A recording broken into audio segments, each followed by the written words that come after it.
Hello and welcome back to another video. My name is Rhodes with Team CL Realty. I'm a realtor here in the Phoenix metropolitan area, and today we're going to be looking at Dave Ramsey's reaction to house prices going down in some markets and his explanation for what we are seeing. It is quite interesting, but before we jump into that, if you like this video, if you find it informational, hit that like button, subscribe if you aren't already, and comment down below if you have any thoughts on these topics and what you think about the real estate market in general.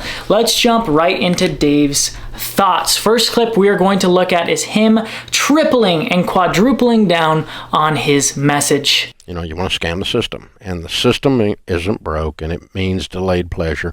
And yes, house prices are going to continue to go up. They're not going to continue to go up like they have been. House prices are going to continue to go up, shouting it from the rooftops. The funny thing is, yes, I agree with him. The purpose of this video isn't really about prices in the future, but more of prices now. So yes, I agree with him and say that in a year from now, you will pay more for a house than you would today, especially right now as we are starting to see prices go down just a little bit.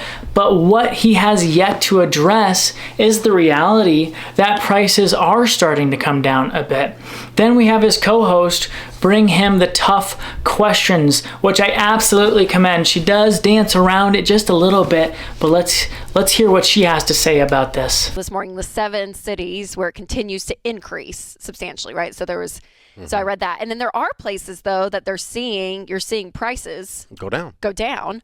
And so the important thing there is to remember that still sellers, some of them are still in the mindset of, oh, I can make so much. They're still looking for a sucker coming from another city. So when you're seeing those prices, I just want to know your thoughts on it. Is it going back to just true home value of what the house is really worth versus the inflated prices? Yeah. And so when do you know what your house is valued at? Like a true value after all the craziness of it going up so fast. Okay, let's stop it there. So yes, I love her question and asking ones that many people are, but she follows this up by alluding to the thought process that we are going to go back to what houses are really worth. That's not really a thing, especially over the past 2 years. Houses grew in pricing because of one, basic economics, and Dave will tell you this better than anyone. We had and still have a supply shortage, which with even a neutral demand causes a seller's market. Basic laws of supply and demand, right? Then 2, what happened was an outside factor came in. A huge aspect of demand, specifically in this equation of buying houses, is how cheap you can borrow money, because a majority of buyers out there, believe it or not, are not paying cash. So with the pandemic that everyone knows far too much about, the government lowered interest rates to basically nothing, and mortgage lenders could lend out money for the cheapest it has ever been in recorded history.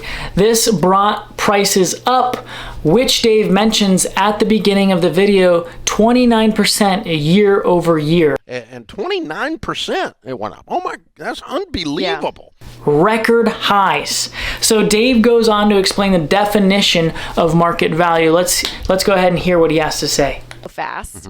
Is it that you can you still run comps? Do you know what I mean? Because going up so fast is a reality. Okay, so the definition of market value for real estate, when I was in appraisal class 1,000 years ago, is still in college, is still the definition. And every real estate test you ever take to get your real estate license is when a willing buyer meets a willing seller and neither are under duress. Okay, so a willing buyer meets a willing seller and neither are under duress. I can get behind this definition completely and totally, but what I can't get behind is Dave equating motivation as duress. Okay. The seller is not motivated by a divorce or a bankruptcy or something else. Okay. The buyer is not over motivated because the last 3 houses they put offers in they didn't get. And so the marketplace is so white hot that the buyer is under duress. Okay, hold on just a second. So he is saying that the buyer who was in the market, let's say about a year ago, who had put in a few offers in on houses that didn't go through is now under duress. So he's alluding to the whole market for the past 18 to 24 months up until about 3 months ago were buyers who were under duress.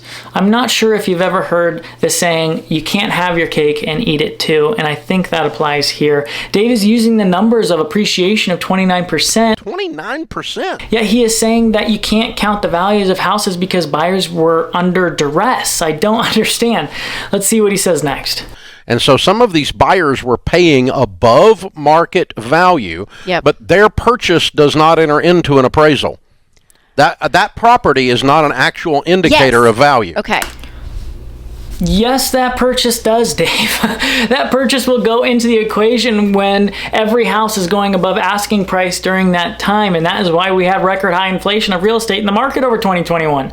Then he goes on to compare the person who is paying above ask to a foreclosure. Of course, those two things aren't the same. One is competing in a market that has more buyers than sellers, and one is someone who has their house go back to the bank, and the bank offloads that to someone so they don't lose money or limit their losses as much as they can. Let's take a look. Okay. Because one of the parties was under duress. Yes. You can't use a foreclosure on your street does not affect the value of your house because one of the parties was under duress. Okay. So that's not a value, so then that's how a price. Are you, so how people out there that are... Yeah. So comparing foreclosures to a buyer who is motivated to buy. Then his co-host once again asks a great question. What happens when every house is the outlier sticking up on price? There aren't any that show that they are under duress. Then Dave says, oh, values have gone up if everyone was a white hot buyer. Well, welcome to the market we had for the past 2 years, Dave. Because of that market, it makes sense that prices have gone up so much. Basically, what this ends up being is Dave backpedaling on his statement that prices will not come down. The problem with what Dave said is that he put this huge grandiose truth statement that prices will not come down. Well, we're seeing prices come down. Right now, here in the Phoenix market, monthly median sales price is down. So not what it's listed at, not what it's under contract at, but what it actually sold at. We peaked back in May when everyone got in with a relatively good mortgage or interest rate. Then buyers started to realize their pre-approvals weren't going to go as far and stopped their searches. You can actually see signs of stabilization though, which points to a new market equilibrium as interest rates start to stay where they have been and buyers aren't guessing how much their pre-approvals are going to go down week after week. Continued, Dave doesn't want to be wrong here, but I can't blame him. Who likes being wrong? I sure don't. And I think that's why it is important to not make huge statements like he did and like I covered in the past of him saying prices won't go down for the next 5 years. Prices are not going down. With all that being said, I want to put this out there as well. Dave is a very structured and principled man. In his mind, you the buyer are buying a house as a home to live in, not as a speculative tool to invest in. Yes, houses appreciate, but in Dave's mind, you are going to hold this house long term.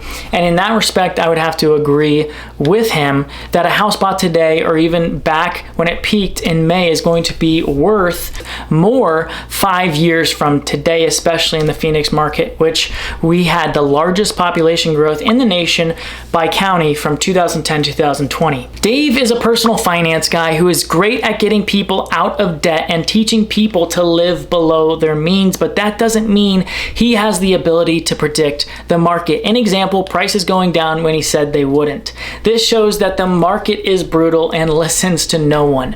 One thing I will add in though is time in the market will always be trying to time the market. And if you are interested in possibly buying, I think actually right now is a great time to do so because deals are finally here. I do a market update every week and we are finally seeing some deals come to market with houses going under market value because the seller either thinks the sky is falling again like back in 2008 or they want to just lock in those huge gains of the past 2 years.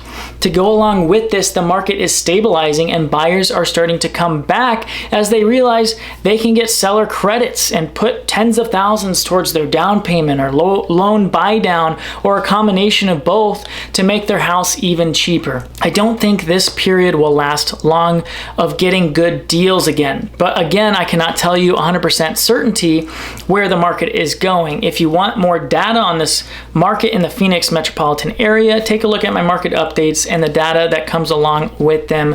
All we can do is point to indicators. With all that being said, thanks so much for watching this video. If you like this video, if you find it informational, hit that like button, subscribe if you aren't already, comment down below if you have any thoughts on this real estate market. My name is Riley Rhodes with Team CR Realty, where Arizona real estate is seen.